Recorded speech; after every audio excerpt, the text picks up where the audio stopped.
Welcome to Bellwether Friends. Definitely not the first podcast featuring a discussion of pop culture and why we think you should like what we like. You should trust us because we're librarians.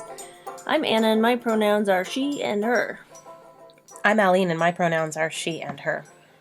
Every couple of weeks we'll get together and chat about a pop culture topic or two, what we think and how we feel. We'll end the show with our current obsessions. This is episode number 103, Romantic Comedies. How seasonal of us. It was, seasonal indeed. You saw an article on the internet, did you not? I did. I saw an article. I have not clicked into the article. What I want to do is the Rotten Tomatoes list of the 150 best romantic comedies of all time. 150, you say? I do say. This is going to be a long episode. Well, we're going to go through the list. Item by item. Item by item. Our reactions are going to be live and unfiltered. Right here. You heard it first. And before we get started, I wanted to just talk about our personal definitions of romantic comedy as a genre. And I have a couple of things I wanted to say, too. Great. So, my personal definition is it has to have romance, i.e. it needs to have a happily ever after for the main couple, and it has to be at least somewhat funny. It can have tragic elements in it, but overall, it has to leave me not depressed. I can agree with those elements, just like the requirement for a romance novel is that there be a happily ever after. A romantic comedy, we must end the movie with hopes for the central couple to live happily ever after, and evidence that that is a likely outcome. Which is why My Best Friend's Wedding is not a romantic comedy. Thank you. Don't at her.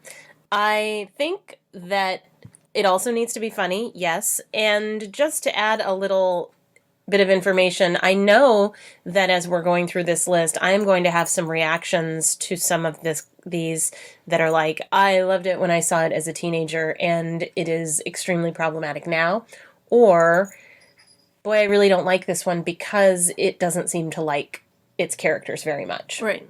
And so those are a couple of things that come up when we are seeing a romantic comedy that is billed as such. Yes. We read the recent Two Bossy Dames article after we decided to do this topic. And thank you, Margaret and Carrie. It was great and made me feel old. They had plenty of black and white faves. They did have black and white faves. That didn't make me feel any younger. Right. So, my other hope is to come across some that I haven't seen and that we might want to watch together. Yeah, I anticipate we will probably have a few of those. I plan to agree with a bunch of them. We made a few notes before starting this endeavor, and we will make some notes during the endeavor, and we will probably close with the things that they didn't cover, right, that are our favorites, because even in 150, I think there's a chance they missed my top one. You never know. And then maybe we'll include a list of our top X number in the show notes, because I think this will help refine our tastes, for sure. Yes. So, without further ado, right, we will also link to this Rotten Tomatoes 150 best romantic comedies of all time. Okay. Of all time. Is it a countdown, I hope? It is. Oh, we good. searched high and low throughout movie history for every permutation of hilarious courtship and love captured on camera. It says. Each one had a minimum of 20 reviews on Rotten Tomatoes. Obviously, Rotten Tomatoes is just a subset, but this is a jumping off point for our discussion. So here is number 150, Chances Are, with Sybil Shepherd, Robert Downey Jr. Nope. Have not seen. 1989. I saw it. Okay. Chocolat 2000 with Juliette Binoche and problematic Johnny Depp. It's directed by Lasse Hallström. I saw it. I don't remember thinking it was funny. Okay, great. Under the Tuscan Sun with Diane Lane, Sandra Oh. I mean, we love Sandra Oh. I have not seen it, but I also haven't seen it because I never had any desire to see it. Yeah, I did see it because Diane Lane is beautiful, and it didn't register for me. And I pay real close attention to romantic comedies. This is directed by a woman. Yay. There are other European set romantic comedies, such as Only You and French Kiss, that I would watch again before watching Under the Tuscan Sun for the first time. This is a good point. So, on the list of problematic faves... Yeah, number 147 is Pretty Woman, and you will hear a lot of shouting about how prostitution is not romantic. And I don't have any desire to shame sex workers or be in judgment on that point. I think there are some fun things in Pretty Woman. Almost all of us have seen it more than once. I have seen it more than once. I think of it sometimes. I hear the songs that are in it, and it takes me back.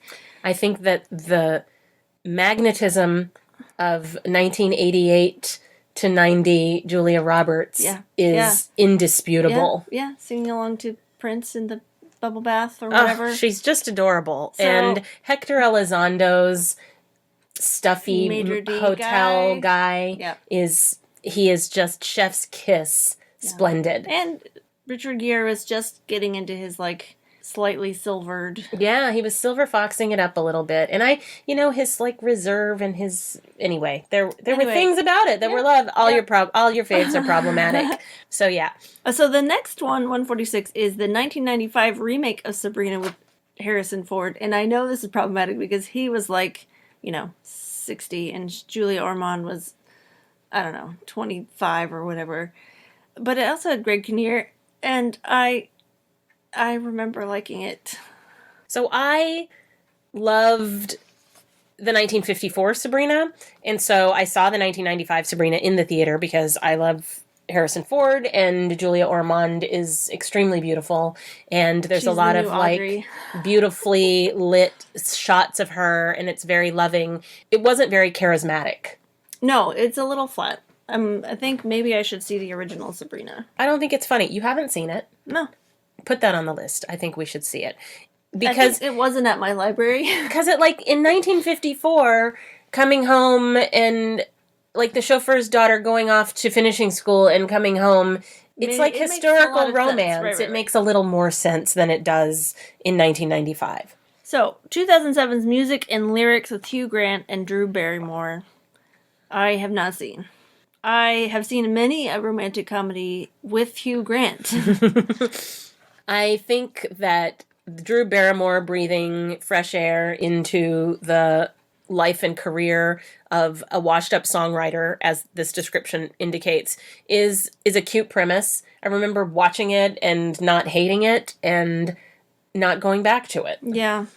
Number 144, Sleeping with Other People, 2015. It just doesn't look like a romantic comedy. No, the title doesn't seem like a romantic comedy either. We haven't seen it. It stars Jason Sudeikis and Alison Brie. Moving on. Yeah. Frankie and Johnny, number 143 from 1991. Al Pacino and Michelle Pfeiffer. Off-Broadway play, diner waitress and the cook. Super New York-y. I loved it because it was before I moved to New York. And I thought everything that had anything to do with New York was the pinnacle of romance. Hey, our first one that features actors that are not white. Hooray! Yay! Brown Sugar, 2002, with Taye Diggs and Sana Lathan. I've heard of this one. I'm going to add Brown Sugar because it keeps coming up and I haven't seen it. Okay, I'm into it. Bride and Prejudice is an adaptation of Jane Austen's classic in a Bollywood style. I enjoyed it also. Right. It is directed by a Bollywood director. It has like a lot of Bollywood elements. It is in English. It is an and it was a real good time, especially for me seeing it before I had seen much in the way of Bollywood. Right. I want to rewatch that one. Number 140, we made it through 10. See, we're zooming right along. We are going to be so busy watching all the rest of these. You are writing furiously. 13 going on 30, starring Denison alum Jennifer Garner. And Mark Ruffalo. Mark Ruffalo. Also, Judy Greer is the best friend, and we always love Judy Greer. So the dames mentioned a category that you don't own, but you will watch while you're folding laundry because it's on television. And 13 going on 30 is definitely I would watch you fold laundry while it's on television. We might edit the podcast with it in the background because we know it well enough. We may have done such a thing. I feel like we have done. I really liked 13 going on 30. I don't think I saw it in the theater, but I think I got it when the library got the DVD, like pretty promptly, because I used to maintain a list and put holds on new releases at the library really consistently, and that seems like that was during that time frame. And that's the story of a 13-year-old who wakes up in her adult body and figures out all of the terrible choices that her adult self has made, and then, comedy ensues. So, I like 13 going on 30. It's like a lady-centric Big, but it's better because there are things about it that are the politics of early aughts, big city femininity. Indeed. So here we get to one of Aileen's faves, number 139, Love Actually. I am not sure that it is a romantic comedy purely. It's not. And, it's not one of my favorite romantic comedies, while it is a favorite movie that I will rewatch anytime. There are happy stories and there are sad stories, and there are lots of people connecting, and there are lots and lots of white people in it. And there are definitely parts that are not humorous nor romantic. So... Mm-hmm. And I don't even know if it holds up. It's definitely I own it, but it is definitely folding laundry when it is on TV. Yeah. Action. So this one obviously needs to be higher on the list, number 138. Super way higher on the list. 10 Things I Hate About You from 1999. We love this movie. It is a brilliantly written adaptation of The Taming of the Shrew, starring Julia Stiles and the late, great Heath Ledger, with adorable side bits with Larissa Oleynik and... That one guy. That one guy with 3 names. Yep. The good-looking young one who was on Third Rock from the Sun. I'm not going to remember his name. Anyway... It's funny and it's sharp, and the central woman is not always likable. I mean, Indeed, she is a little edge on her. There's still a fabric shortage on some of the outfits. The crop tops of the 90s are rife. Even though it was the late 90s. Yeah, and full disclosure, it was co-written by a friend of mine. So, right. That's why we think it should written. Be way higher. And it should be way... But we also love it and own it. We do. The 5-Year Engagement from 2012. I do not know this one. It is Jason Segel and Emily Blunt, Chris Pratt and Alison Brie. Irreverent comedy. Huh. I feel like I don't need to see it. Yeah. And I don't remember seeing it. So there we go. Okay. Number 136, Laggies from 2014. Overeducated and underemployed 28-year-old Megan Keira Knightley is in the throes of a quarter-life crisis. Okay. Nope. I mean, we didn't see it. We don't know it. Also looks pretty white again. Coming to America, 1988. So, Coming to America was... It came out my senior year of high school, but I don't think I saw it in the theater. But I know I've seen it like a dozen times. Yeah. I was an Eddie Murphy fan in the 80s. This is a hilarious romantic comedy with mistaken identity. It is very, very much of its a time. Princess in Theory, and also of its time. I remember rewatching it a few years ago and being right, like, we did. Oh, that's a thing that's happening in this movie. I had forgotten about that. Yeah. Was there a Two Bossy Dames live tweet of it? No, there was a Bellwether Friends live tweet of it. Did we really? Yeah. We're brilliant. But you should definitely read A Princess in Theory by Alyssa Cole instead. Just go with that. So I'm going to disagree strongly with Reality Bites 1993 as being a romantic comedy that should be on this list. But that might be my own visceral reaction to the unwashed Ethan Hawke. So Reality Bites, it came out later than I thought it did. So I was finishing graduate school when it came out, so I definitely should have known better. But I know I liked it a lot. It has a good soundtrack. It definitely is the politics of young whiteness in 1993 or something. It's very of its time. Super of its time. And we say this a lot, but there are some things, and we'll try to call them out. I'm hoping they're going to be much higher on the list. Right. There are some timeless things that super timeless. hold up. Yes. So, number 133, William Shakespeare's A Midsummer Night's Dream. This is an adaptation I have not seen with Callista Flockhart, Kevin Kline, Rupert Everett, and Michelle Pfeiffer. Or maybe I have seen it and I blocked it out. You have seen it. It's good. It's a good adaptation. And it's not a romantic comedy, Really? There's not a lot of happily ever they're after. the lovers that get Hermia and Lysander or whatever. I don't remember. Yeah, maybe not. Okay. Heartbreaker from 2010, which appears to be a French comedy. Two of France's biggest stars. Okay, so we haven't seen it. Doc Hollywood, 1991, featuring Michael J. Fox. I was more interested in seeing the one where he's like concierge at a hotel than Doc Hollywood. Yeah, I remember seeing this, and nothing is resolving for me. Michael J. Fox as a romantic comedy lead always felt a little implausible to me. Well, he's not your type. He's not my type. Also, he's very short. He's not your type. We're not going to height shame anyone. It's not that. It's just like he's funny. There are pocket-sized Lotharios everywhere. I feel particularly in Hollywood. He should be given a chance. Yes. The Wedding Singer, 1998. I never watched this as many times as people I knew. Adam Sandler and Drew Barrymore. I think like Adam Sandler is one of those where you like Adam Sandler or you don't like Adam Sandler. And I, to my unending distress, tend to like an Adam Sandler vehicle romance. Oh, okay. I like the romance part of Billy Madison. I have watched more Adam Sandler movies than you would expect me to have watched, and I have been taken in by the romance in each and every one of them.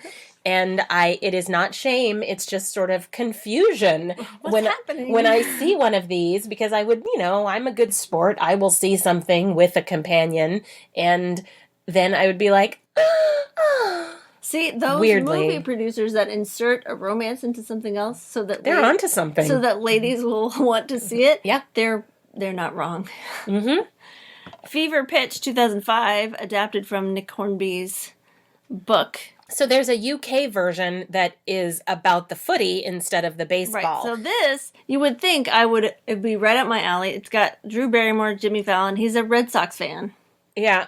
But I watched it once and then I was like, and I'm done. It's also directed by the Farrelly brothers, which might be a cue. Maybe.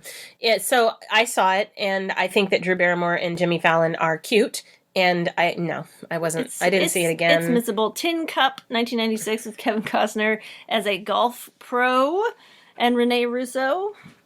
I love the poster because he's got his backwards ball cap and his tank top. So he looks, and he's not facing the camera. So if you squint a little bit, he could be a butch lesbian wooing Rene Russo. And this was when Rene Russo was at her peak of, refined lady allure, where she was in the Thomas Crown Affair and stuff.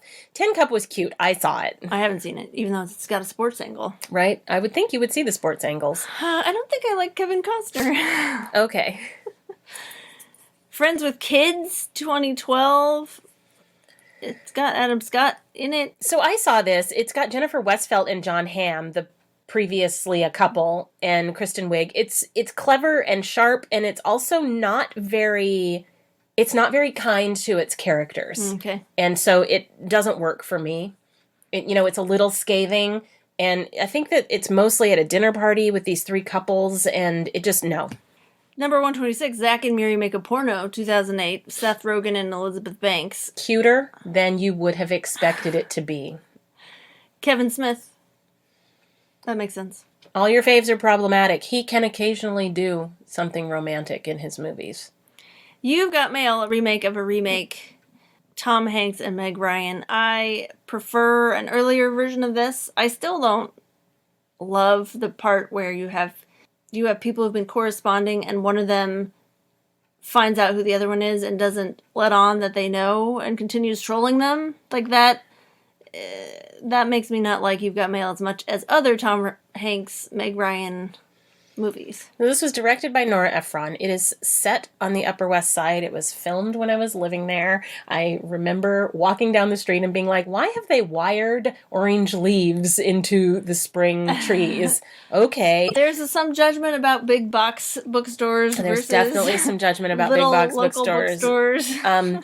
So it was like a love letter to my neighborhood. You know, the place where she has the rose in the book was the place that had the best chocolate cheesecake and was just a block away from my apartment. And I can hardly watch it without losing my mind. I have it on VHS. Shh.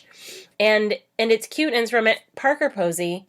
Yeah, she's really good in it. Is really, really and good Greg in it. Kinnear's good in it too. And Greg Kinnear's good in it. Meg Ryan and Tom Hanks have good chemistry. They are lovable, and this is, you know, usually higher on a list of romantic comedies, honestly. Oh, yeah. I cannot wait to see what they push higher. Keeping the Faith, 2000, Edward Norton debuts as a director in this comedy drama. No. He is a priest. Right, I remember this one. And it also stars Dharma. Right. It was Jenna Elfman. Weird.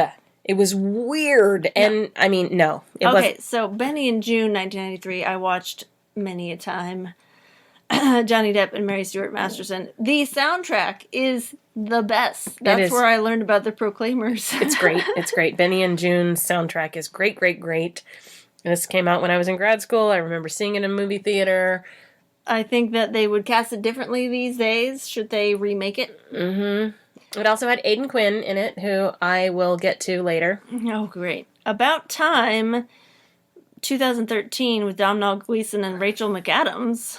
It's time travel. He messes up their first meeting and their first date, and he can time travel, and so he keeps, like... So it's got that creepy stalker thing where he is, like, gonna make it work with her no matter what, and he's using his time travel things. But it stars the Weasley and Rachel McAdams.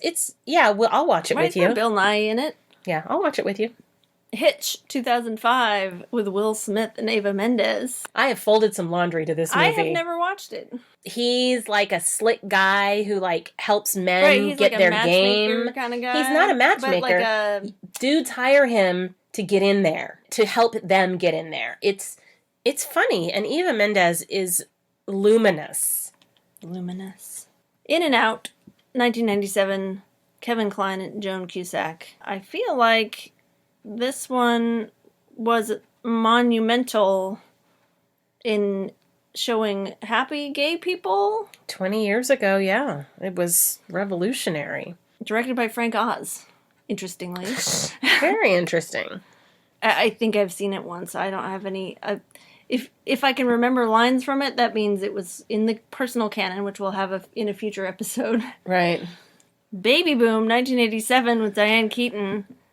I just read something about this recently, and I can't remember what the title of the BuzzFeed list was, but Diane Keaton inherits a friend's baby, deceased relatives. 14-month-old baby.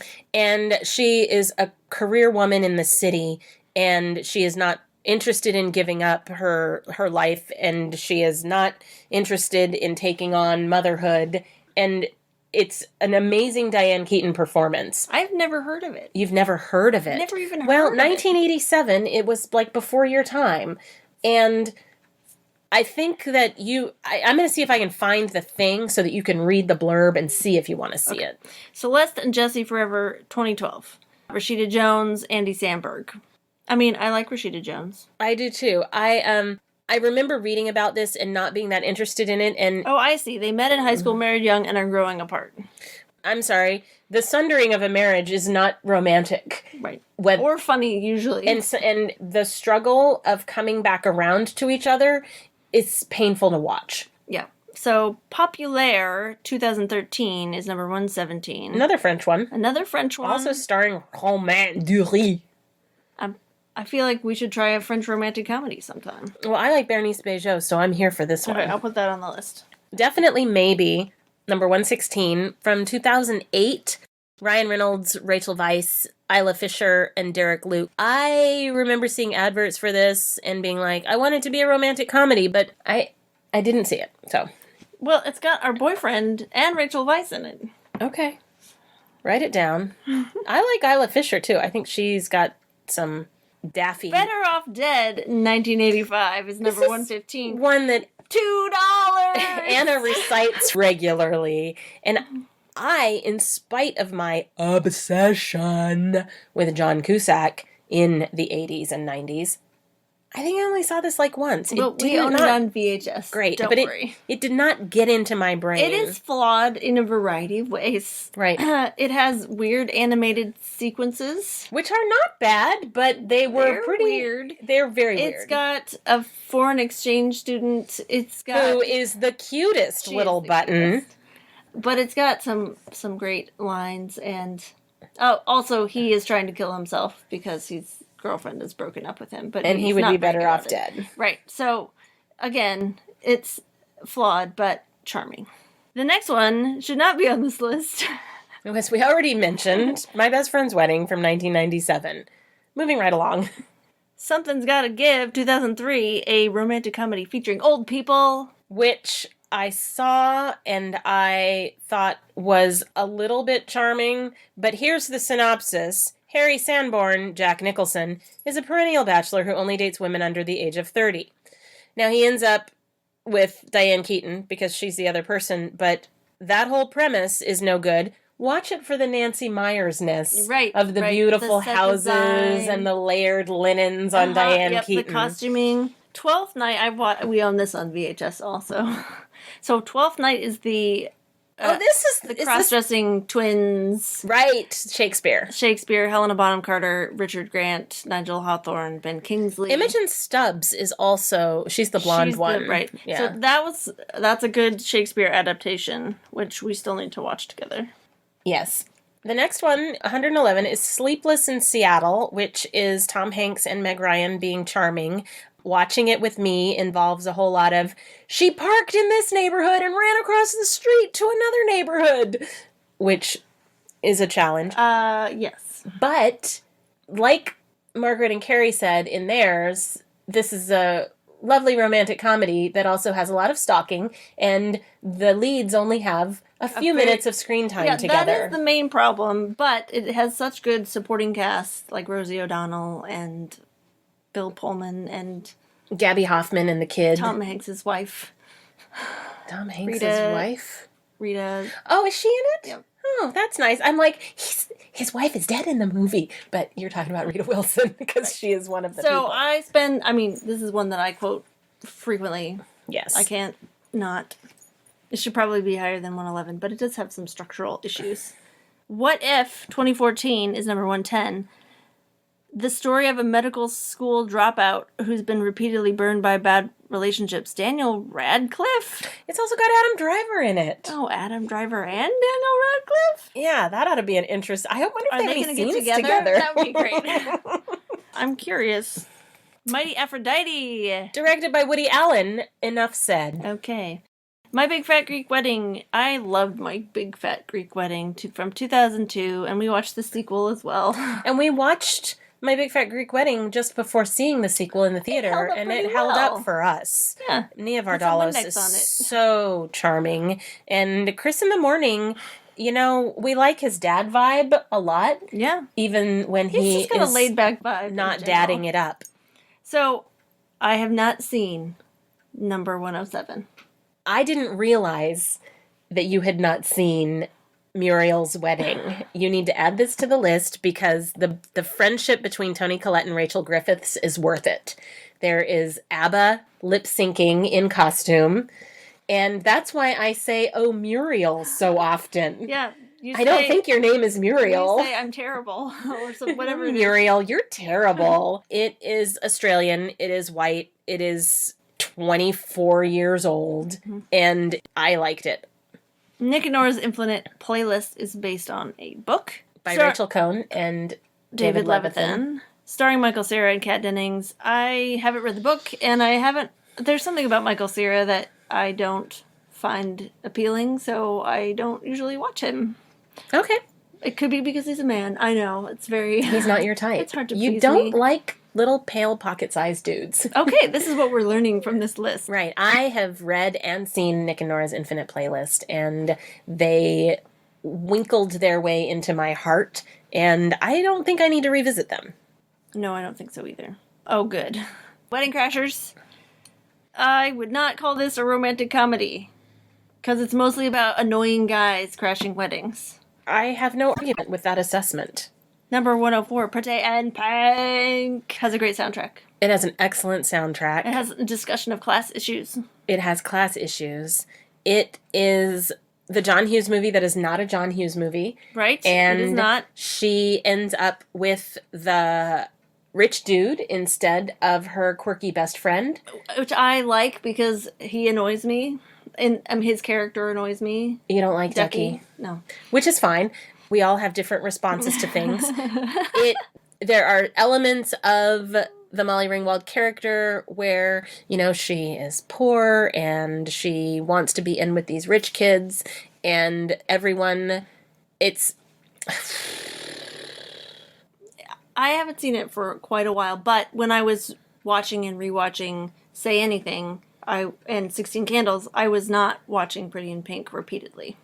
Yeah. I had a friend who did not like pink with Molly Ringwald's hair. And, like, we would spend the whole movie with her being like, she shouldn't be wearing pink! I will agree with that assessment. And, I mean, I think you can wear whatever you want, but I agree that pink does not go with red hair. You're gonna take this one. Number 103 is Singles, 1992. It is set in the grunge scene of Seattle and was filmed at clubs I hung out at and stuff. Nobody looked like Bridget Fonda and Campbell Scott. Let me just tell you that right up front. Cameron Crowe is like a rock journalist and movie director. You probably know him. He's married. We need to watch this together so that you can be like, and that's the place where this happened, but it's not this thing that also happened. It has cameos by bands that you may have heard of. It has an excellent soundtrack. It has an amazing slice of the scene soundtrack that you should check out from your library if you don't have it already. We own it on VHS. Probably somewhere. Man Up, we just watched. It is Lake Bell and Simon Pegg. It's Simon Pegg. Simon Pegg's not mentioned here in the starring section, but it is Simon Pegg, and we like Simon Pegg. So it was fine. It was good. It was not. It had the frustrated woman who would like to be taken in by romance, but has been burned too many times. And Lake Bell did this very well. She was just good. There's something about how she's meeting someone for a blind date, and there's a book, and he's holding the book for some reason, and so they go on a date even though she's supposed to be with someone else. Yep. There's some mistaken identity. And there's some relatable awkwardness between them, which I appreciate. Soft focus and everything working out perfectly, but I also like a little bit of reality in my improbable romance. And so getting caught in your shirt when you're trying to get it off so that you can make out with somebody is funny to me. So While You Were Sleeping is one of those that I watched many a time. I love Black Underwears. So I don't have all of it committed to memory. No. But I loved While You Were Sleeping. I've seen it more than once. I think that Sandra Bullock and Bill Pullman and Peter Gallagher's eyebrows. The mistaken identity and not... It is not a mistaken identity confusion that goes too long or makes me too mad. Like, I don't feel like Sandra Bullock's character is trying to get over on these nice people. Right, and also she's not actually engaged to the guy in the coma. They just think she is, and she's just, like, distracted by the warmth of their family. Because she's sad and lonesome. Right. So there are things about it that don't fall into that problem with You've Got Mail, where Tom Hanks knows that Meg Ryan is the person he's wooing, and he's not telling her that he knows. Hey, we made it through the first 50. We are a third of the way through. Are you still with us, guys? Feel free to pause us and come back later. Clueless should be way higher on this list, 1995, but it's more about her. I mean, it's a romantic comedy, but the moments that she spends with Josh are not very many. So I can understand why it's not very high on this list. Right. It is a great movie that we love a whole lot, and it's only tangentially a romantic comedy. Right. It's funny, and there happens to be a romance in it, which I'm all for. Right. Number 99, Ruby Sparks, 2012. I know nothing about this movie. No, this is the second one with Zoe Kazan in it, and I don't know if she's a romantic comedy star for me. Okay. She was in The Sick, The Big Sick. Oh, right. Number 98, Valley Girl, 1983. Nicolas Cage.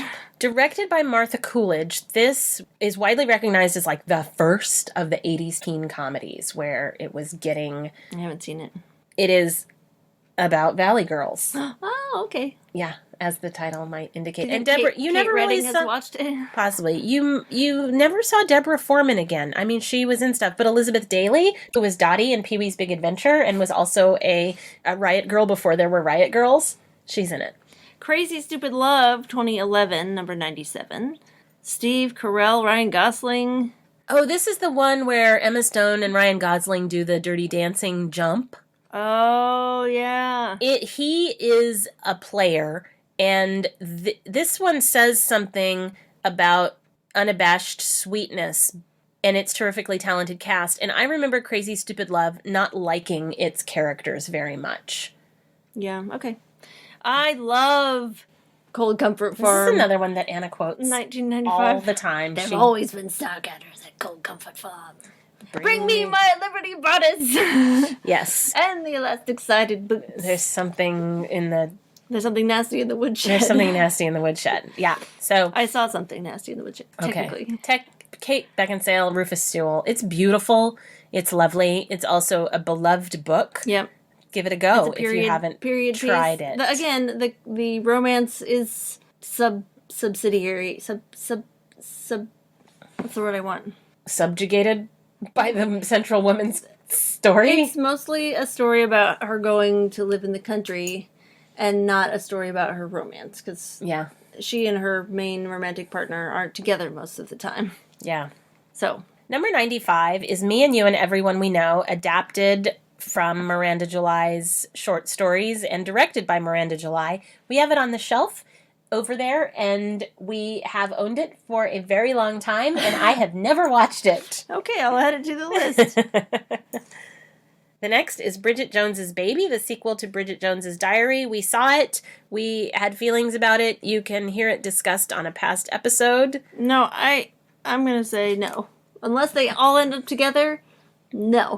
Which they didn't. It's not a romantic. I remember. I forgot about the truth about cats and dogs. I forgot about the truth about cats and dogs. I watched this many a time. So Janine Garofalo, recently made problematic by herself.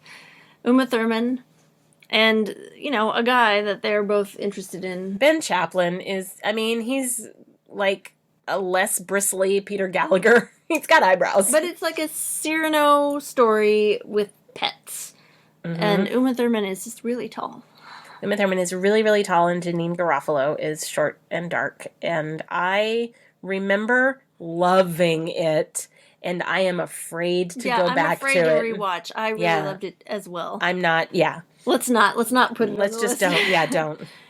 How to Marry a Millionaire, 1953. This is the oldest one we've had so far, I think. Which is good, because it means that we might get some other old ones. I did not like How to Marry a Millionaire very much. I watched it. Marilyn Monroe, Betty Grable, and Lauren Bacall are models who all move in together, and they are going to find themselves rich husbands.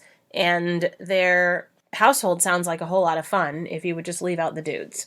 So I'm going to speak on number 91, Kissing Jessica Stein from 2002. Have you seen this movie? I have. Do I remember correctly? So the story is that this woman is looking for the perfect man and instead finds a woman. But as I recall, they do not end up together. I don't have any recollection of it, but the fact that it does not live in my lesbian movie category in my brain means that they must not. I don't think they end up together. And so this one fails the happily ever after of the main characters. But thumbs up for girls kissing. Yeah. John, 2013. Just Gordon-Levitt. That's his name. And Scarlett, okay. No. Number 90 was John, but has been summarily dismissed. Okay, Bridget Jones's Diary, yes. Number 89. Watched it many times. Enjoy both Hugh Grant and Colin Firth. Read the book. Read the book, yes. Liked the movie a lot. Was into mini breaks and Colin Firth in an ugly Christmas sweater. Jumper. I'm so sorry. Yeah. Watch it again. Oh, right, going into his coat. Not sure about running down the street in your underwear in the snow, but right. getting wrapped in his coat. Very good. I watched Emma, the update version with Gwyneth Paltrow, many a time as well. If you were to say, Anna, pick one Gwyneth Paltrow movie that you want to watch, it would probably be Emma. Okay, I liked it. I have read most of my Jane Austen by film, and I appreciated Emma and liked it a lot. Number 87 is probably my all-time favorite romantic comedy, and I'm appalled that it is so far down on this list. It is The Sure Thing from 1985, directed by Rob Reiner, starring John Cusack and a pre-Melrose Place Daphne Zuniga. It is two college students trying to get from their unnamed New England college to California over Christmas break without any money, so they both end up in the same rideshare after having been awkwardly attempting to tutor each other. She's very, very smart, and she has a Filofax that she keeps her whole life in, and he is a tossing about the football and What's that thing you always eating say? pizza. And he has a funny roommate, and they read letters to Penthouse, and so they refer to breasts as generous scoops of mouth-watering flesh, which is a phrase that is in my lexicon. I can recite this movie. I have watched it with Anna, and I have refrained from reciting every line, but there are a few that I have to, like, wiggle her arm and make sure that she hears them. If you have not seen this movie, you really should. It does have some 80s sexual politics going on. John Cusack is trying to get to California because his best friend from high school has him lined up for a sure thing, Right. which is a hookup with a girl with no strings attached, no guilt involved, a sure thing. Not that that's a quote from the movie. No, I could tell it wasn't. So we have it. We'll watch it Probably in again. multiple Maybe we'll watch formats. it this afternoon. Okay, we'll put it on the list. So I have seen number 86, Notting Hill. This not only has Hugh Grant, it has Julia Roberts. It's a perfect combination. And Reese Ifans. I haven't seen it for a while, but I would totally rewatch it and then go to Notting Hill. I was like, I've been to the shop. I have a picture of myself in front of it. It's cute, and it's like an ode to London, too. Right, Julia Roberts is a movie star, and Hugh Grant owns a bookstore. An Ideal Husband is an adaptation of an Oscar Wilde play, I believe. Yes. And it stars Rupert Everett, Julianne Moore, Jeremy Northam, and Cate Blanchett. It's a period piece. It is an adaptation of some pretty awesome source material. I am not really sure that Rupert Everett would make an ideal husband, because he's gay. He's very handsome, not for a lady, though, but right. he's very handsome, and the women are beautiful, and the costuming is great. Minnie Driver is also in it. I have not liked There's Something About Mary any of the times I've encountered it. No, it's terrible. So moving on. Working Girl, number 83 from 1988. I don't believe I've seen Working Girl. Didn't we talk about this in a recent episode? Yes, you where did. I was talking about it being like, it's got another New York romance of the thing in the it has shoulder Harrison Ford pads. in it. I'm going to put it on our list to review. Okay, so it is a romantic comedy. It is funny. Melanie Griffith gets the guy, and Working it's Girl. directed by Mike Nichols. So he is like a dude. I think we can move right past number 82, Jerry Maguire. Yep. Sorry, Cameron Crowe. Your Sister's Sister, number 81. Is this about lesbians? Probably not. It doesn't look like it. It stars Mike Birbiglia and Emily Blunt. I like them just fine. But It subverts rom-com conventions with sensitive direction, an unconventional screenplay, and a big heart. a year after his brother's Tom's death, Jack is still struggling emotionally. No. Okay, moving on. Number 80, 16 Candles. Again, problematic in various areas. Super problematic in a whole lot of areas. It's a John Hughes movie. It's one where the leads do not have very much screen time together. They are cute. Molly Ringwald is adorable. There is a whole lot of casual racism and overt sexism. And I've seen it a bunch of times. Yeah, I've seen it a whole bunch of times. I don't think I put it on my list here. Harold and Maude. So Maud kills herself. Moving on. She kills herself on her 80th birthday because she thinks she has lived a full life. So this is not a romantic comedy. Moving on. Forgetting Sarah Marshall, which has Kristen Bell in it. It also has Jason Segel's penis more than once. Really? Yes. And Russell Brand. I have not seen it. With my dear friend Navigario, he was horrified. I'm sorry. It's funny. It's a romantic comedy of 2008. It is not entirely successful in being a romantic comedy. Oh, okay. We can move right on past As Good as It Gets, featuring Jack Nicholson. Best part of As Good as It Gets is Jack Nicholson's character is a compulsive obsessive, according to the synopsis here. There is a quick flash panning through his kitchen, and he has jars of M&Ms sorted by color. Okay. Which I find very relatable. So, but that's just it. Look at a screenshot of that, and you're all set. Maybe I'll add one to the show notes. Number 76. Arthur, would you like to sing? I am not going to sing. I will tell you that the only time that you might want to see this 1981 confection is if you are caught between the moon and New York City. There you go.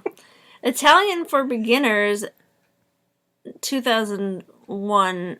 I feel like It says it's part of the Dogma 95 movement. No.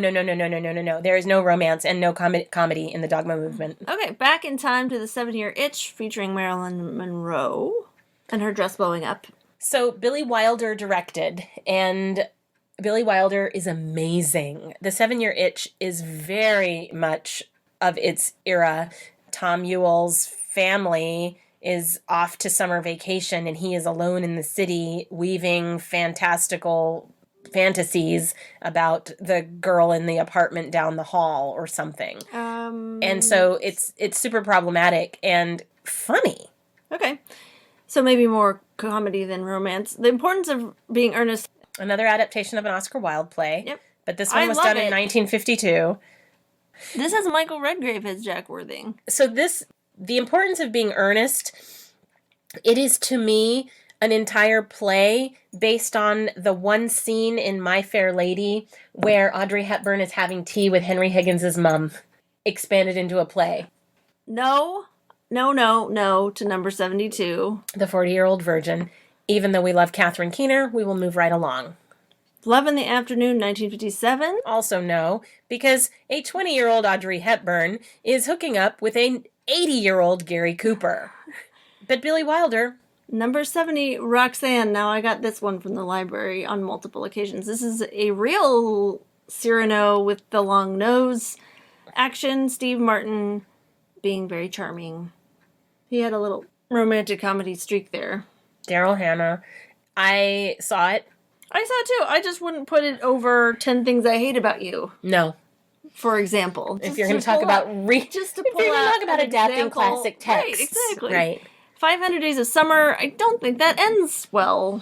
I don't think it ends well either, because the 500 Days of Summer, Zooey Deschanel's character is named Summer, and Joseph Gordon-Levitt is with her for 500 days, and the story is told in flashback over their relationship. Well, it says it's a wry, nonlinear romantic comedy, so maybe I'm missing a detail, but it doesn't count. Right.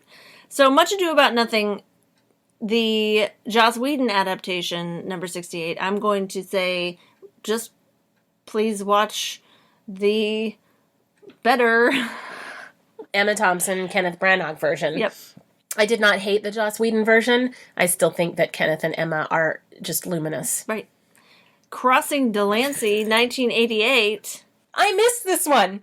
When I was writing them down, Crossing Delancey is a very high one on my list.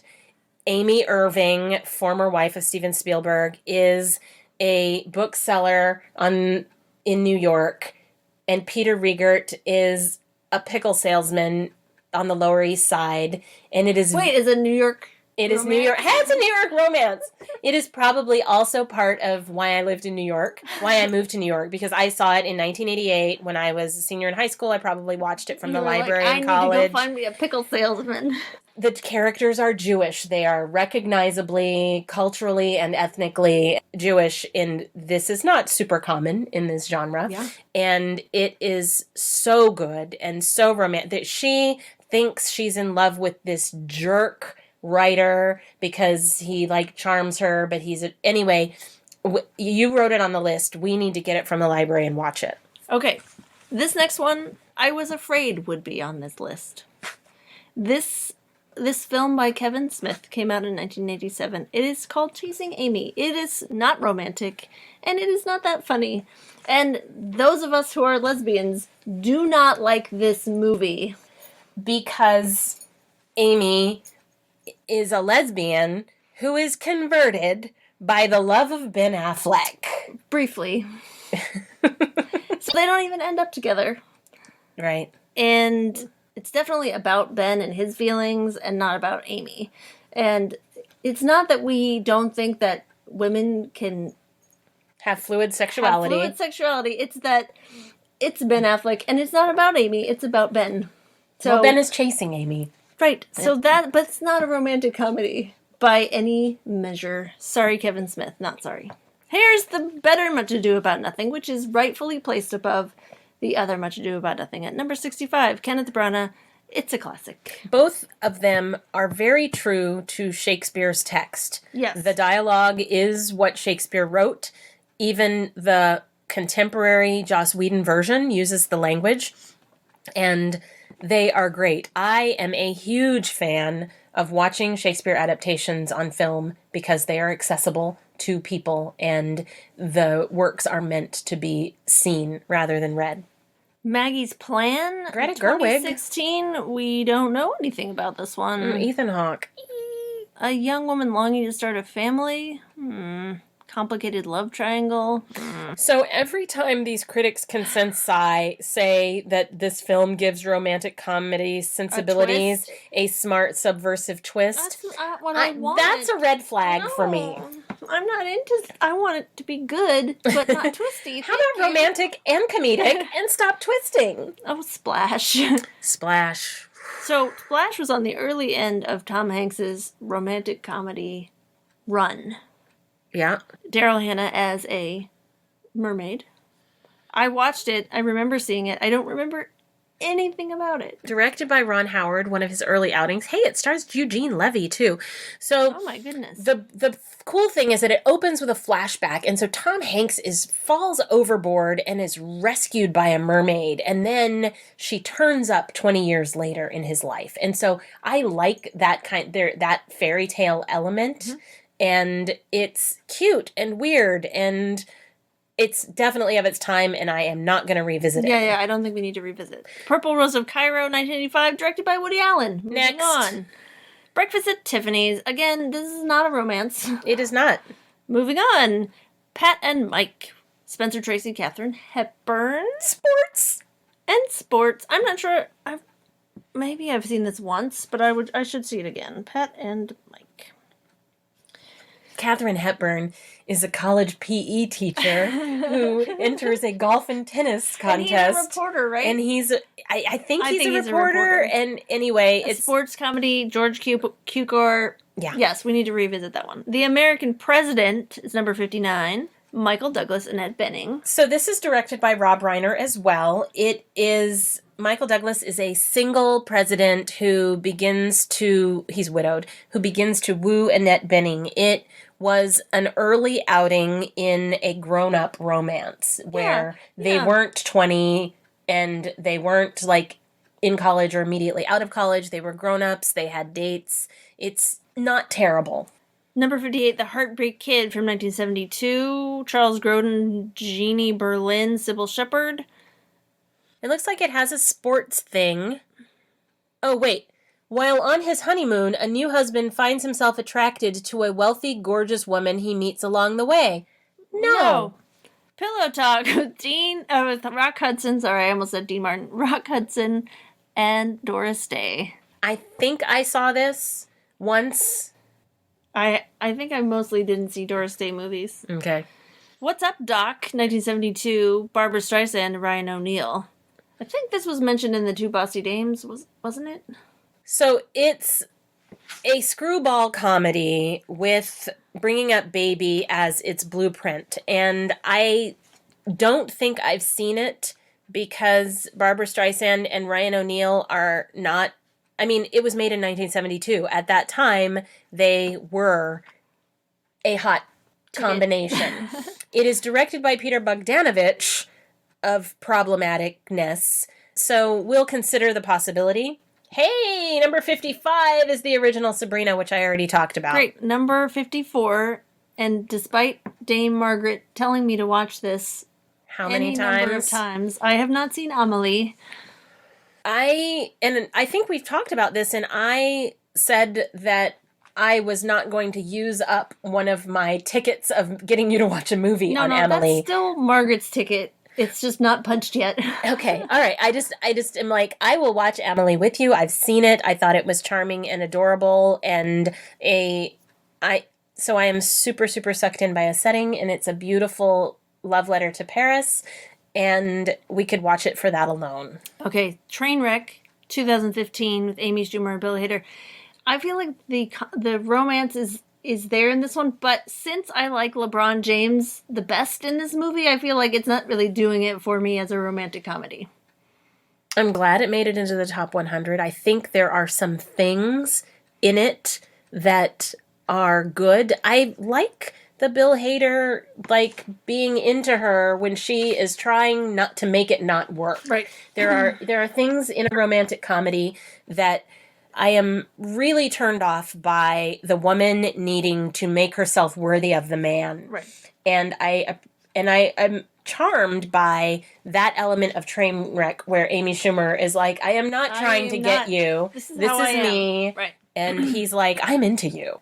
Woman of the Year is another Spencer Tracy, Katharine Hepburn vehicle. He's a sports writer. 1942. So this is their first pairing. I can't tell them apart, which argues I think that we should watch a bunch of them and see if any of them are as good as Desk said. Well, and there is something about the 1940s romantic comedies that works for me. They're, sniping at each other, or they're like, but it's all talk and no bedroom. And as much as I require explicit sex in my books, I don't want to watch it on film. Right. So I am very into these 1940s things. These early mentions of these movies are giving me hope for the top 50. Farther up. Okay. Well, just giving me hope for the top 50. So, Waitress, 2007, made into a successful Broadway play. Carrie Russell, Nathan Fillion, have not seen. Directed by Adrienne Shelley, written by Adrienne Shelley. It is a charming little romantic comedy that I don't need to see again. It's got like really good ratings, and there's some magic realism in it that I don't know if that's in the play or not. Okay, number 50. We have made it to the top 50, y'all. Are you ready for us to go screaming into the end zone? Is that a reasonable metaphor? Sure, then we can spike the ball. Okay. When Harry Met Sally, 1989. Number 50. Number 50. So this is one I can recite. This is a romantic comedy that I have found applicable to my life through... Is that New York? Besides that, through many iterations of romance over the last 25 years. I have thought this movie was applicable. It's good. It's directed by Rob Reiner. It's possibly his greatest achievement. It is funny and rewatchable. And unlike some of the other ones with Meg Ryan, she's been significant amount of time with Billy Crystal. Because they're interacting with friends for 10 years before they get together. And Carrie Fisher's the greatest supporting best friend role. Yep. Bruno Gans is great. Bruno Kirby, sorry, not Bruno Gans. So many Brunos, so little time. And the talking heads of the lovers through the years where they are talking about, that is the cutest sort of interspersing. When Harry Met Sally is a classic. I don't think we've watched it together. I don't think we have. Trouble in Paradise is the oldest one we've seen yet, 1932, which I have not seen. Neither have I. Lubitsch. Maybe we should put it on the list. Sure. The next one is on my list of things that I want to see, so add it to the list there, please. It's Obvious Child from 2014, starring Jenny Slate. And it is an accidental pregnancy romantic comedy, which I am hoping that Knocked Up is not on this list because it is neither romantic nor comedic, but they are sometimes sort of paralleled. And this one is like got more feeling, and it's directed by a woman. Great.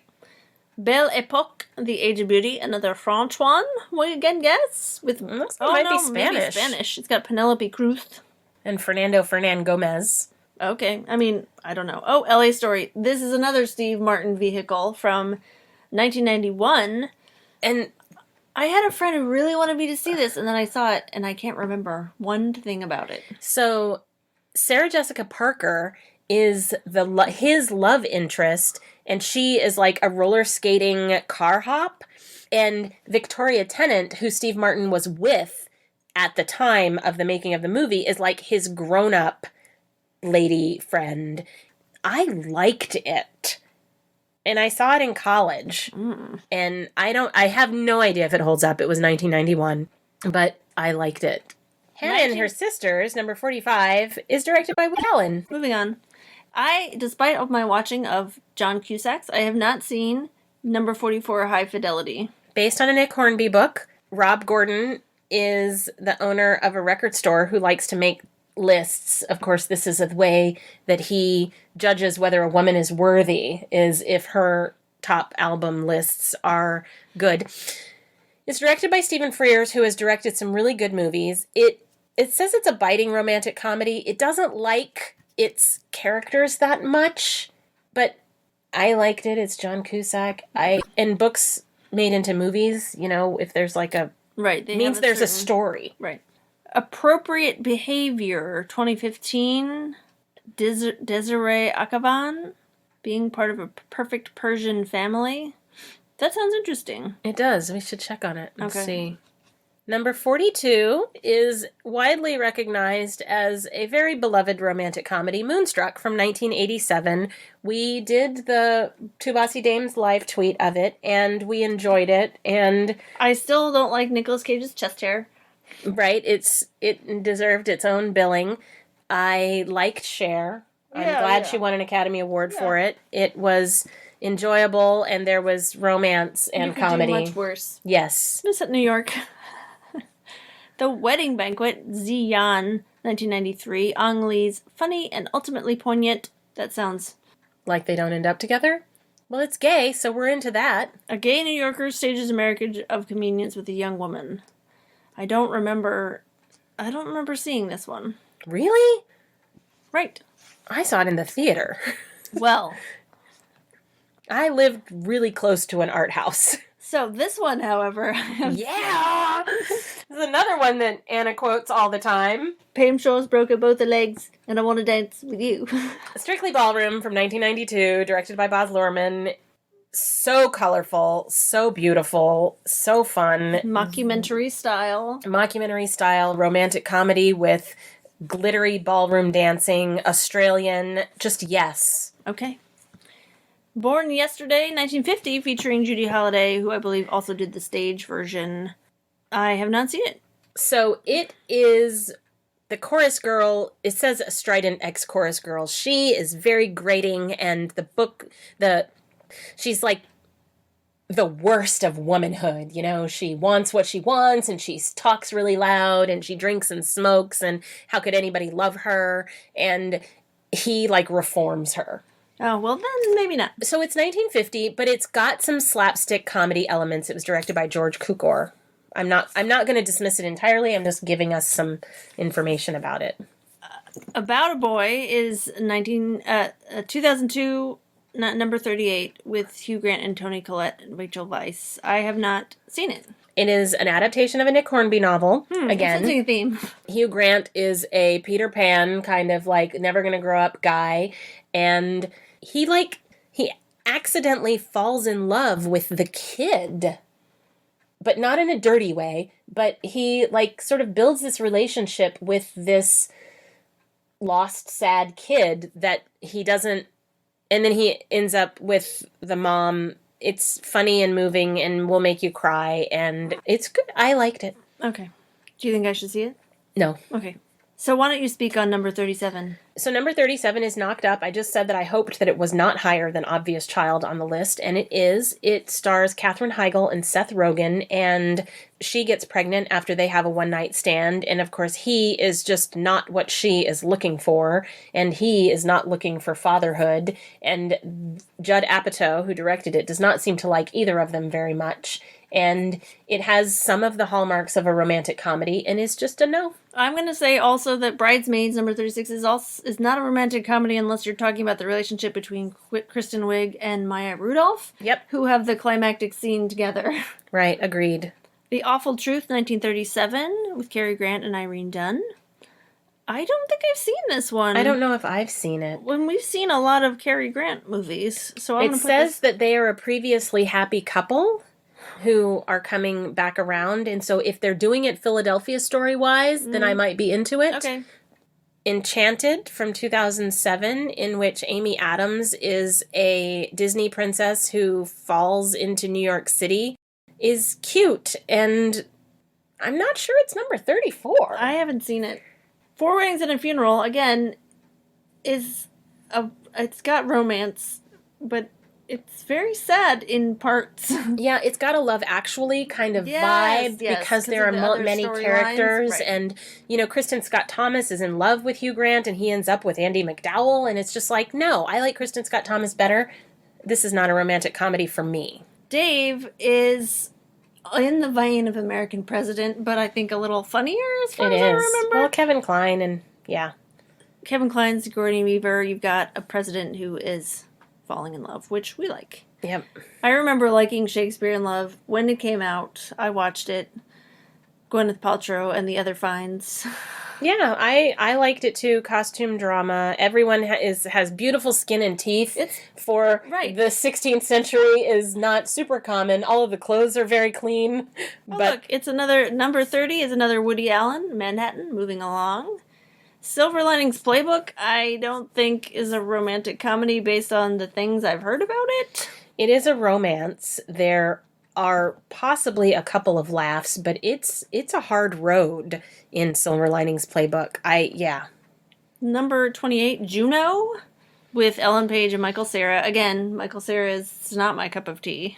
One of the things about Juno is...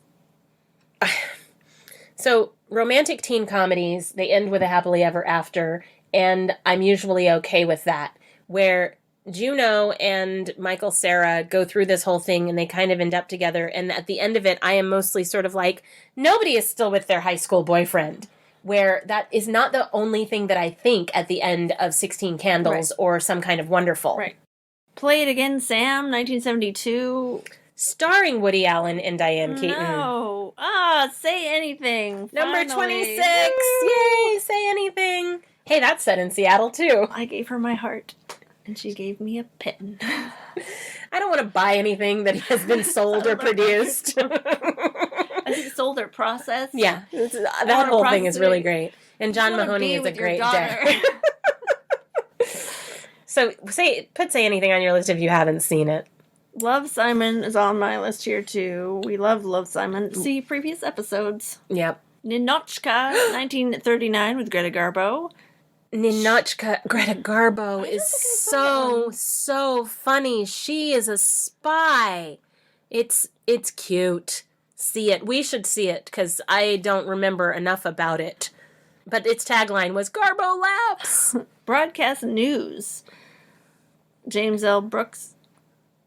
So this is a workplace romantic comedy with William Hurt and Holly Hunter and Albert Brooks and Jack Nicholson, made in 1987, which pretty much tells you what you need to know. I'm surprised it's this high on the list. I remember seeing it, and I don't remember it informing my ideas of relationships. Number 22, Enough Said, with the departed James Gandolfini and Julia Louis-Dreyfus. Julia Louis-Dreyfus is a massage therapist, and James Gandolfini is a librarian. Really? It's also got Catherine Keener in it. It's one of those sort of quiet, grown-up romantic comedies that is cute, how they come together. Bull Durham, 1988. Kevin Costner is a baseball player. Susan Sarandon is his love interest. I do like the little thing where he says what he believes in, and one of them is like long, slow, hot, wet kisses that last for 3 days. Yes. I don't remember it being that funny. Oh my gosh, it's hilarious. Okay. Groundhog Day, 1993, Bill Murray and Andie MacDowell. There was a window when Andie MacDowell I was just thinking that, was the Andie MacDowell window. the romantic comedy heroine, and I think we should have Nick Hornby write a book, and then we should put Andie MacDowell and Michael Cera and Tom Hanks in it. Okay. Okay. The Appartement, 1960, with Shirley MacLaine and Jack Lemmon. I do not know this one. You don't know this. Billy Wilder. Yeah, it's Billy Wilder. It's set in New York. I was going to say, wait, is this set in New York? It's set in New York. So Jack Lemmon is using Shirley MacLaine's apartment.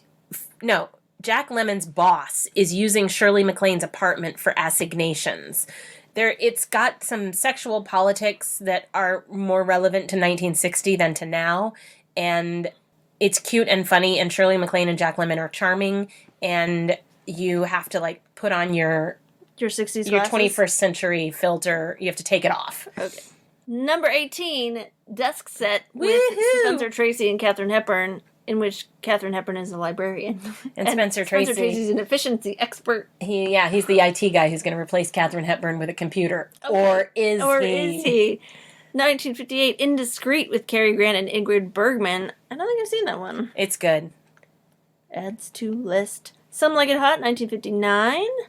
Cross-dressing Jack Lemmon and Tony Curtis are in a lady band with Marilyn Monroe, and there is some fun in it. It says it's a spry, quick-witted farce that never drags, and that's true. It kind of is going at top speed through the whole thing, but Jack Lemmon and Tony Curtis being in drag and trying to get in with Marilyn Monroe is a little squirrely. I'm a little creeped out by that. Bringing Up Baby, we will watch anytime it's on. I love this movie. 1938, Katharine Hepburn, Cary Grant's The Best of All Worlds, Howard Hawks. There is baby is a leopard, just to be clear. When my mom was like, you need to see Bringing Up Baby when I was a teenager, and I'm like, no thank you. And then she's like, it's a leopard. I'm like, okay. The Princess Bride, I love 1987, but I am not going to put it on the romantic comedy list because it is not really about the romance exactly. No, it's about adventuring and swashbuckling and friendship and evil. Even though I love The Princess Bride, I don't think it belongs here. Yeah. The Shop Around the Corner, 1940, is the first of the film adaptations of the play. Right. I have not seen it. It was discussed in the Two Bossy Dames newsletter, which we will be linking to. It's good. Holiday with Katharine Hepburn and Cary Grant. I feel like I've seen that, but I don't remember anything about it. Put it on the list. I don't know if I've seen it. Adam's Rib I have seen. I didn't like it as much as Desk Set, but that could be a librarian thing. Spencer Tracy, Katharine Hepburn. Judy Holliday. But the Adam's Rib thing, this is all about sexual politics, right? Where he's better than her because he's a man and everything, and that is not for us. Right. His Girl Friday, Cary Grant, Rosalind Russell. We can agree with this one. Oh my God. If you have not seen His Girl Friday, the Two Bossy Dames newsletter talks about this. This movie is so, so good. It is so funny. It is so sharp. It is so witty. All they're doing is arguing and having feelings. It's just great. Number 9, Annie Hall, directed by Woody Allen. Moving on. Number 8 is City Lights from 1931, starring and directed by Charlie Chaplin. Do not have any context for this. So the homeless tramp befriends the lovely blind flower seller and convinces her he's a millionaire. So I did not like City Lights. I have seen it. It's a 98% approval. I guess. So number 7 is one that I love because I think Barbara Stanwyck is beautiful in it. And she's also a con artist, I believe. So it's Barbara Stanwyck and Henry Fonda and directed by Preston Sturges from 1941. It is exactly. It's good. Number 6 we can agree with, Crazy Rich Asians. It's wonderful. See various previous episodes. And we're so glad that it's so high on this list because it just came out last year. My Man Godfrey, 1936, William Powell, Carol Lombard. I don't know that one. Scatterbrained socialite hires a vagrant as a family butler. I'm gonna have to put that on our list. But there's more to Godfrey than meets the eye. I like William Powell in general. Me too. Roman Holiday is Audrey Hepburn and Gregory Peck, and she is a runaway princess who jumps on a scooter to go see Rome and get away from all of her commitments and her bodyguards and everything. I did not like it very much, in part because of the age difference. I haven't seen it. And also, I'm not sure how I avoided it. I'm not the greatest fan of breaking the rules. Sometimes it really stresses me out, and I'm like, she has bodyguards to keep her from getting killed. So I had a little angst about that. Number 3, as previously mentioned, as we discussed, The Philadelphia Story, which is a really good romantic comedy that is not that is people who have broken up before who are getting back together. Second chance at love. And I don't always like that. I don't approve of it. Right. Because if you couldn't work it out, I mean, breaking up is hard. Right. And so I don't think anyone does it lightly. And so I'm always skeptical of getting back together. It's a great cast. And it is. A great performances. So funny. The Big Sick is number 2. I am not in agreement with this. I like The Big Sick, but again, if we have 10 Things I Hate About You at 138 and we have The Big Sick at number 2, I'm and number 1, drum rolling, It Happened One Night. Claudette Colbert and Clark Gable. It has been a long time since I tried watching this. Tried? I don't remember finishing it. I liked it. I watched it when I was on a tear of fleshing out my classic film knowledge. Right. And so I was neck deep in classic black and white comedies and dramas and all kinds of things. And the witty repartee is excellent. It's directed by Frank Capra. They're like stranded by the side of the road and they end up in, there's only one room in the rooming house. And so they like drape a sheet over a string in between the two twin beds. That. Okay. There are like cute things about it. But at the end of this 150 long list of things, we have not talked about. I have at least 20. A huge list. Hello? Okay. So what we're going to do is end this episode here, having discussed the list of 150, because you might need a break. It's been more than an hour. And we are going to do our regular obsessions and our musical obsessions, and then we're going to sign off, and then you can catch our adjusted personal list of best romantic or most loved, maybe not necessarily best romantic comedies in episode 104. How does that sound? Sounds good to me. Great. Do you have a musical obsession?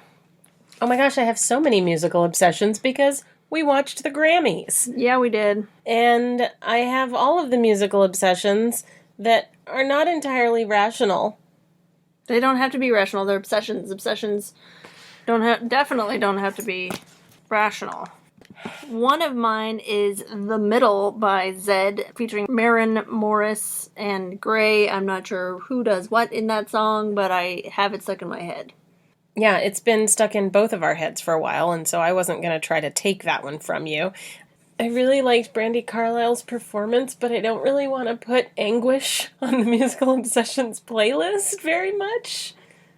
You want to put a different, not as sad Brandi Carlile song on? I mean, Margaret already put a sad Brandi Carlile song in episode 100.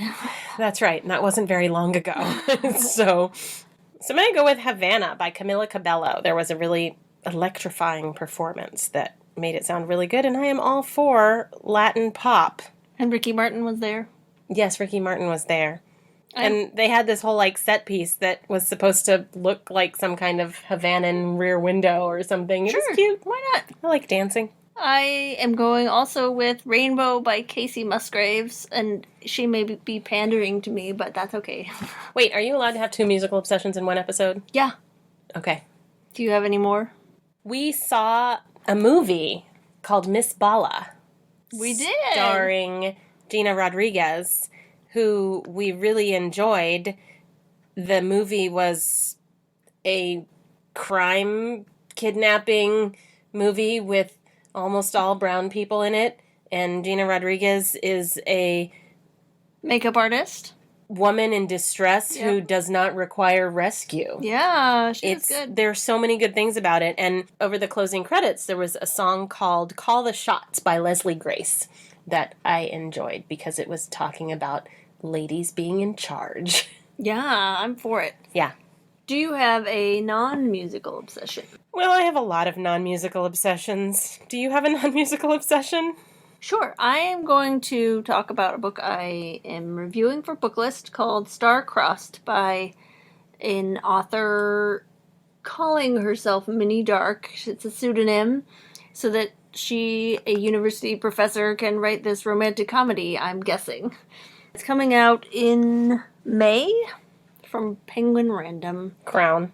and it is very charming. It is, I'm going to go so far as to say it is a reasonable Bellwether read-alike. Oh my gosh, that's amazing. I know. Refer you back to episode 100 for other attempts to do such things. Which we were very challenged But it by. is the story of a girl named Justine who is an aspiring reporter, and her childhood friend Nick, who she's been in love with for most of her life. And Nick is ruled by the horoscopes in the publication that she works for. And so when she comes upon him after many years of not being in touch, she realizes that she could use her position at the newspaper to write horoscopes that would influence his life in such a way as to fall in love with her, question mark. And it turns out to be a lot more complicated than that. And it turns out that he's not the only one that reads the horoscopes and then makes decisions based on that. And so what happens is kind of a Love Actually development where you end up having a lot of characters that you're sort of dipping in and out. Some of them are Aquarii, like Nick, and some of them are just the people who took the jobs that the Aquarii left because their horoscope told them to go in a new direction. And so if you like romantic comedy, and if you like happy endings, and if you like adorable one-eyed mutts, then Star-Crossed might be for you. It's also set in Australia, so there's some Australianisms. I look forward to the audiobook. Of course you do. Speaking of audiobooks, I am obsessed 15 years later, following the very savvy reader's advising done by friend of the podcast, Kelly Jones, and followed up more recently by friend of the podcast, Allie Watkins. I am listening to The We Free Men by Terry Pratchett, which is the first of the Tiffany Aching stories, and it is read by a Terry Pratchett superfan named Stephen Briggs, who does an amazing job with these incomprehensible accents and charming characters. Wait, isn't there one called Jock? No, he's not as big as medium-sized Jock, but bigger than Wee Jock Jock is his name. The Wee Free Men are the Knack Mac Feegle. They are Pixies. They're not pixies, of course. And there was a scene just today as I was driving around in the snow where they were shouting things as they ran into a fight because they like fighting and they like drinking and they like drinking and fighting. And they were shouting things that are recognizable to a scholar of pop culture like myself, but there can be only 100. You can take our lives, but you can never take our beards, and a few other things. I'm sure I got one of them wrong, and they frequently are heard to exclaim crivens, except in Scots accents, of course. I know I'm very late to it. My apologies to our listenership who have been brandishing Terry Pratchett at or near me for the last at least decade and a half. They still haven't gotten to me. I'm grateful and I'm enjoying it. And just today I texted Allie to say, Crivens, I'm half through The We Free Men and don't know the next one. and she promptly replied with the title for me to put a hold on, which I have done. When in doubt, ask a librarian. Yes, I was running errands when it occurred to me, or I would have Googled it myself. But that's why we keep librarians in our phones. It's true. I may break my long Terry Pratchett drought and try it, since you seem to be having such a good time. I think it might be a worthy road trip listen as a family. Oh yeah, that would be good. I've been listening carefully for any concerns we might have, and I have not come across them, because little G likes fighting and drinking and fighting, and I think that it would be totally appropriate for him. The drinking is mostly orange Fanta, as far as I can tell, but yes. Yeah. Okay, well, we will see you in episode 104 for our second half of this extremely long episode. Thanks for listening. You can find us on Twitter at Bellwether Friends, BELLWETHERFRNDS. You can find us on Facebook. We're on Tumblr, intermittently. We are everywhere you want to be. We recently made it so that you could see all of our episodes in iTunes, where you can go and leave us a review. We would love to hear from you. I'm Anna, and you can find me online at Helga Grace, HELGAGRACE. I'm Aline, and you can find me on Twitter at SurlySpice, SURLYSPICE. Our in and out music was provided by the lovely Julie Jurgens. You can find her on Twitter at Hi Miss Julie, HIMISSJULIE. Bye.